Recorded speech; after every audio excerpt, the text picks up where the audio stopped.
Welcome to Outside Views. Today we take a hard look at Britain's Brexit reality check. A question many of us have asked: where are the promised Brexit benefits? And, as polls now consistently show, why does a majority of Britons want to rejoin the European Union? Well, the road from Brexit to today has been paved with challenges, economic costs, and a growing sense of regret. But first, let's address the numbers. For 2 years now, every major UK poll has shown a consistent majority favouring a return to the EU. And this is not a fluke. The realities of Brexit are no longer abstract.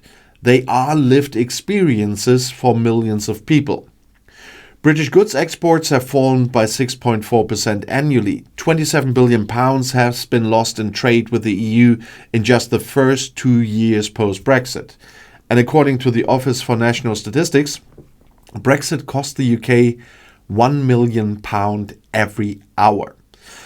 The Office for Budget Responsibility estimates that GDP would be 5% higher had the UK remained in the EU. And these figures translate into tangible impacts on everyday lives, with higher prices, disrupted supply chains, and reduced opportunity for businesses and individuals alike.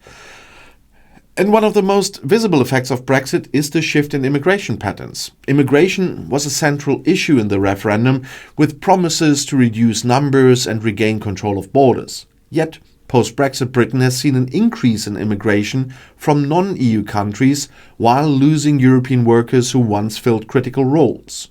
And this mismatch has led to labour shortages in key sectors like healthcare, agriculture and hospitality, exacerbating existing challenges in these industries. Did voters truly anticipate this outcome? And how does this align with the rhetoric of regaining control? Well, another broken promise lies in the realm of sovereignty. Brexiteers championed the idea of taking back control. But what has sovereignty delivered? Britain's influence on the global stage has diminished, both across the Channel and across the Atlantic. Trade deals touted as major wins have often been underwhelming, offering limited economic benefits compared to the losses from leaving the single market. The much vaunted Australia deal, for instance, has been criticized for its minimal impact on GDP while creating challenges for British farmers. And then there are the border issues. British citizens now face lengthy queues at European borders, while EU travellers breeze through lanes the UK once enjoyed. And for businesses, the barriers are even steeper. Small exporters have struggled with increased paperwork, higher costs, and reduced access to EU markets. Food exports alone have dropped by £3 billion annually, according to the Centre for Inclusive Trade Policy. And these are not abstract statistics, they are real losses affecting livelihoods and communities. And politically, the landscape is equally complex. Despite the economic and social costs of Brexit, Britain's leadership remains hesitant to even discuss rejoining the EU. Keir Starmer's Labour government has drawn clear red lines. No return to the EU, no return to the customs union, no return to the single market. And this cautious approach reflects a deep mistrust of public opinion shaped by the volatility of past referendums. The scars of the 2016 vote and its aftermath run deep, and no leader wants to repeat David Cameron's gamble. Yet, behind the scenes, there are signs of a quiet reset in UK-EU relations. Rachel Reeves, Chancellor of the Exchequer, recently attended an EU finance ministers meeting, signalling a willingness to rebuild trust and cooperation. Prime Minister Starmer has held multiple meetings with European leaders, including French President Emmanuel Macron, discussing issues from Ukraine to trade barriers, although that's an EU thing. These diplomatic efforts hint at a gradual thawing of relations, but significant obstacles remain. And for one, Brussels is wary of cherry-picking.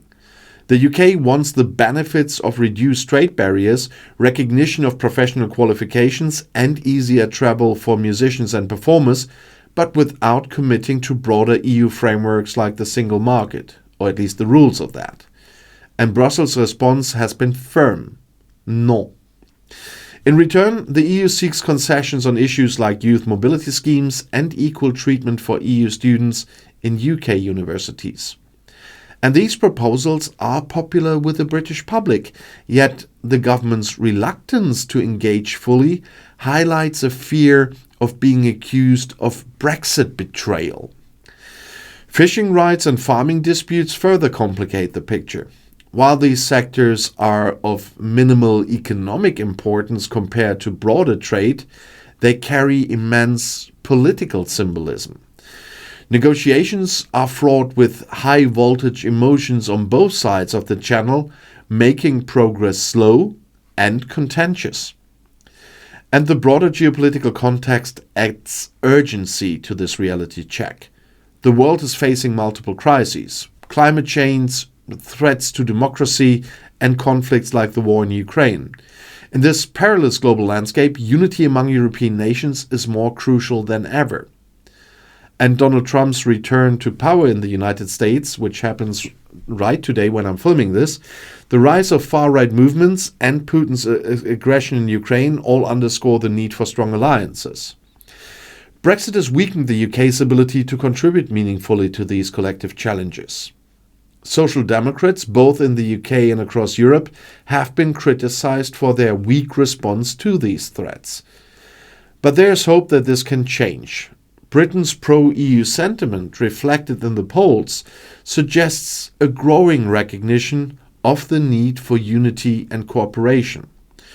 While rejoining the EU may not be on the immediate horizon, rebuilding relationships and addressing the real impacts of Brexit are essential steps forward to be made.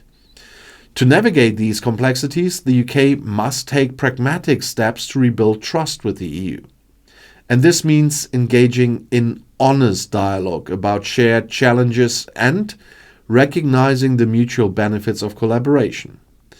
Rejoining the EU may seem distant, but strengthening ties through small agreements could pave the way for deeper integration in the future. From trade to education, there are numerous opportunities for cooperation that would benefit both sides without being cherry-picking.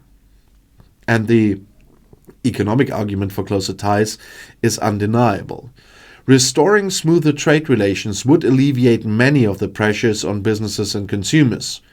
Recognizing professional qualifications and easing travel restrictions would enhance mobility and create new opportunities for workers and artists alike. Addressing labor shortages through targeted immigration agreements would help stabilize key industries while addressing public concerns about uncontrolled migration. Politically, leaders must also work to rebuild public trust in the idea of European cooperation and alignment with EU rules that will be inevitable. But this requires countering the narratives of division and fear that have dominated the discourse since the referendum.